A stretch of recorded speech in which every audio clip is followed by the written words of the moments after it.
बिस्मिल्लाहिर्रहमानिर्रहीम। अस्सलाम वालेकुम।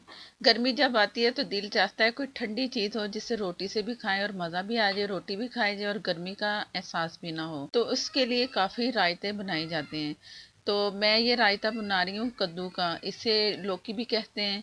तो इसका रायता भी बहुत मज़े का बनता है और गर्मियों में बहुत ही मज़ा आता है। आप ज़रूर ट्राई करना मेरी रेसिपी से। वीडियो अच्छी लगे तो लाइक देना मत भूलिएगा और चैनल को सब्सक्राइब कर दें और वीडियो शुरू करते हैं। ये मैंने एक पीस लिया है कद्दू का। और इसके ऊपर से ये जो इसकी डंडी है पहले वो हटाएंगे। और एक छुरी तेज़ होनी चाहिए हमारे पास जिससे आराम से ये उतर जाए। ये काफ़ी सख्त होता है इसका हिस्सा। और कद्दू में एक ये भी मैं आपको बताऊंगी इसका कद्दू को कैसे काटना है। पहले इसका ऊपर से ये से पील कर लेंगे, इसके छिलके उतार लेंगे। चाहे तो आप छुरी से भी हल्का हल्का क्रश करेंगे तो उतर जाएंगे। छिलके उतार लिए, धो लिया। और इसको आपने इसकी जो डायरेक्शन है ना, आपने अपने जो आपकी साइड है ना वहां से आपने इसे टेढ़ा रखना है छुरी को।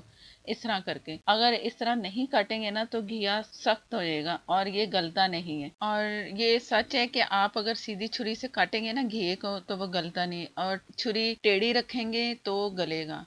और ये मैं भी हमेशा घिये को ऐसे ही काटती हूँ, कोई भी रेसिपी तैयार करूँ। और छोटे छोटे पीसेस काट रही हूँ ये घिये के। और इससे ज़रा और जल्दी गलेगा तो इससे मैं सारा काट के आपको दिखाती हूँ। घिया मैंने काट लिया और इसमें मैंने इतना पानी शामिल करना है कि जिसमें घिया गल जाए। ज़्यादा पानी डालने की ज़रूरत नहीं है, घिया बहुत जल्दी गलेगा। और इसे गला के तो मैं आपको दिखाती हूँ। ये घिया गल चुका है और इसे मैंने इस तरह मैश करना है। आप जिस तरह भी चाहें कूंडी में कूटने हल्का हल्का सा, जिस तरह आपसे मैश हो आप करके कद्दूकश करके भी उबाल सकते हो। इस तरह ज़्यादा मज़ा आता है। ये वाली रेसिपी भी आप ज़रूर बनाना। इसे बॉयल करके इसे आपने मैश करना है।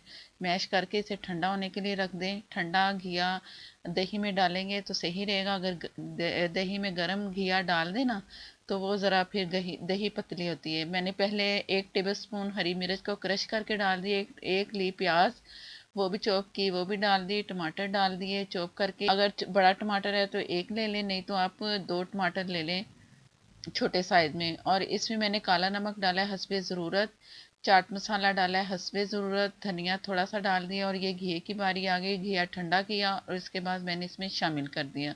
इसे आप अच्छा सा मिक्स कर लें। मिक्स करके इसे फ्रिज में रखें, ठंडा मज़ीद करें। और सादी रोटी के साथ खाएं, बिरयानी के साथ खाएं, चावलों के साथ खाएं, चम्मच से खाएं, बहुत ही मज़े का लगेगा। जो मैदे के मरीज़ हैं वो खाएंगे मैदे, या जैसे जिनका हीटअप मैदा हो जाता है तो वो खाते हैं ना, तो उनके लिए भी ये रेसिपी बहुत अच्छी है। ज़रूर ट्राई करना और मुझे कमेंट में बताना है कि कैसा लगा घिया। और अगर वीडियो अच्छी लगे तो प्लीज़ प्लीज़ लाइक देना मत भूला करें। और मुझे सपोर्ट करने के लिए मेरे चैनल को आप सब्सक्राइब कर लें, साथ में जो बेल है ज़रूर प्रेस किया करें।